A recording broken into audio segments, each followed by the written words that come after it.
¿Qué tal, queridos amigos? En esto de la política, cada vez son más las parodias que los argumentos. Ya hemos visto que en el mundo se tiende a la comicidad como algo que penetra profundamente al electorado.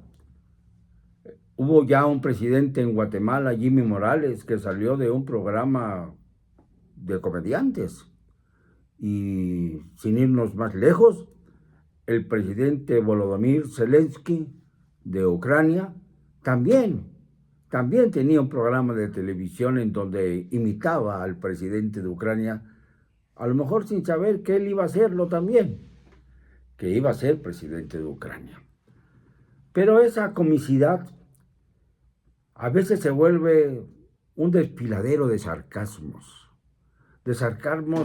malentendidos o grotescamente señalados para advertir a sus contendientes que pueden ser víctimas de cualquier tipo de meme o de TikTok, TikTok o de cualquier otra cosa que desvíe la atención de la ciudadanía de lo verdaderamente fundamental. Por ejemplo, en esta hora estamos viendo una pelea sui generis entre el señor de Palacio Nacional, López Cuarto, y la aspirante a la candidatura del Frente Amplio Opositor, que seguramente la ganará, Xóchitl Gálvez Ruiz.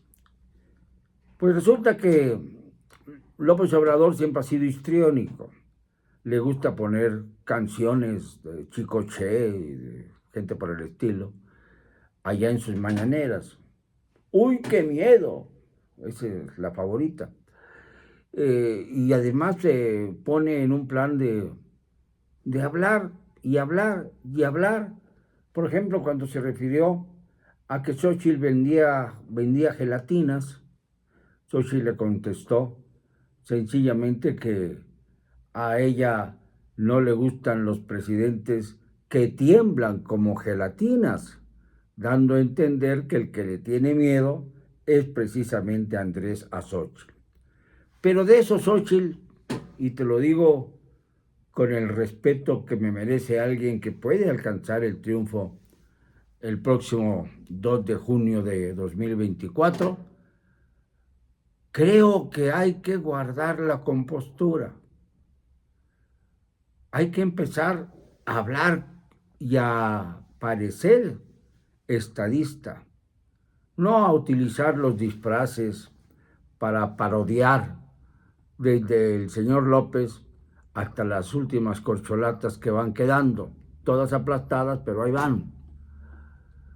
No me gustó el simulacro, la broma. Bueno, me hizo reír, pero sabiendo quién era, quien ejecutaba estas mímicas y estos decires que pues suenan a sarcasmo, suenan a burla, viniendo de alguien que aspira a ser la jefa del Estado mexicano, no. Y te voy a contar algo, Xóchitl. Cuando escribía yo uno de mis libros, precisamente hablando de la posible sucesión en 2012, me fui a explorar algunos de los posibles candidatos. Todavía no había candidatos en 2010, 2 años antes de la contienda. Ahora ya las corcholatas salieron 2 años antes de la contienda, pero bueno, esto es otra cosa. En aquel entonces no se usaba esta situación de adelantar tanto las campañas. Y en 2010 me puse a escribir mi libro La Sucesión 2012. 2012, La Sucesión. Tratando de seguir un poco, con todo respeto, la línea de Madero cuando escribió la sucesión presidencial en 1910. Entonces, en esta sucesión presidencial de 2012, escrita en 2010, tuve que entrevistar a muchos personajes. Y uno de los que entrevisté fue precisamente Jesús Ortega. Luego entrevisté a Carlos Navarrete Ruiz, que estaban formando el núcleo fuerte del Partido de la Revolución Democrática, a la que entonces pertenecía Andrés Manuel.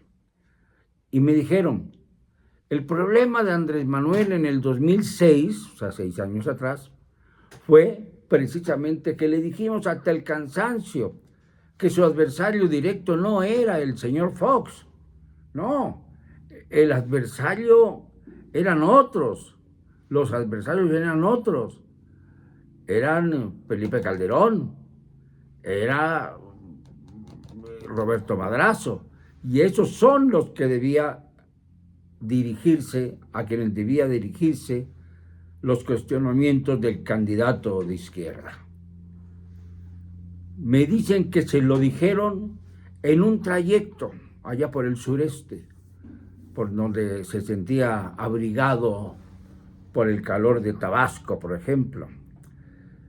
Decían que Andrés Manuel dormía profundamente cuando entraba a su camioneta, se quedaba dormido profundamente. Y en esa ocasión, tanto Navarrete como Ortega le dijeron, antes de que te duermas, Andrés, queremos hacerte esta reflexión. Ya no le pegues a Fox. Fox ya es pasado. Hay que pegarle directamente a tus contendientes. Vamos a referirnos a todo lo putrefacto que tiene Madrazo y a todo lo negativo que aporta Calderón y Acción Nacional. Sobre eso nos vamos, porque si no, nos vamos a distraer en una contienda que es inútil, ya no va a poder ser presidente Fox nunca más, nunca jamás, como dice la Constitución. Y López Obrador contestó, pues sí, tienen razón, lo voy a hacer. Pero apenas se bajó de la camioneta, fue al mitin que correspondía y gritó aquello de ¡ya cállate, chachalaca!, que se inmortalizó para siempre en la política nacional, callando al presidente de la República. Ahora el presidente de la República se queja mucho de que hay medidas cautelares ya descritas del Instituto Nacional Electoral si sigue incumpliendo con lo que se le ha ordenado. No hablar de sus contendientes, no hablar ni con sarcasmos, ni señalándolos, ni de los partidos políticos, ni de la elección del 2024. Esta es una obligación presidencial, ser prudente, no manejar tiempos adelantados. Esto es algo razonable. Hay quien dice, está violando la libertad de expresión. No. El presidente de la República tiene que tener otro lenguaje, tiene que aspirar a ser estadista, tiene que mostrarse como diplomático. Por ejemplo, no puede referirse a los demás jefes de Estado del mundo como lo hacemos los periodistas.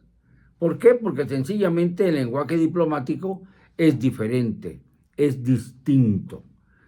Y eso es también una limitación que le imponen las leyes, que le impone la Constitución y que le impone el sentido común. El presidente no es un elemento que pueda estar con el mismo piso que el resto de la ciudadanía, no porque sea superior, sino porque tiene límites constitucionales. Así como tiene derechos extraordinarios, también tiene límites constitucionales. Y esos límites son lo que López Obrador interpreta como lesivos de su libertad de expresión. No, sencillamente si quiere ejercer la libertad de expresión a plenitud como debemos hacerlo los ciudadanos, tiene que bajarse un peldaño y en lugar de ser presidente de la República, hablar como ciudadano común. Esto es lo que no entiende Andrés Manuel. Y por cierto, Xóchitl, por favor, empieza a hablar como jefa de un país, no como jefa, como una mandataria, como la que obedece a la ciudadanía, como una estadista que respeta a su propia persona y que respeta al país al que aspira a representar. No te quiero ver más en calidad de disfraz. No te quiero ver más en calidad de cómica de la legua. Te quiero ver que decida tu personalidad como jefa de Estado. Si empiezas a demostrar debilidad en este sentido, puedes perder lo mucho que has ganado. Lo siento, no me van a callar. Y lo digo y siempre, con cero cobardía.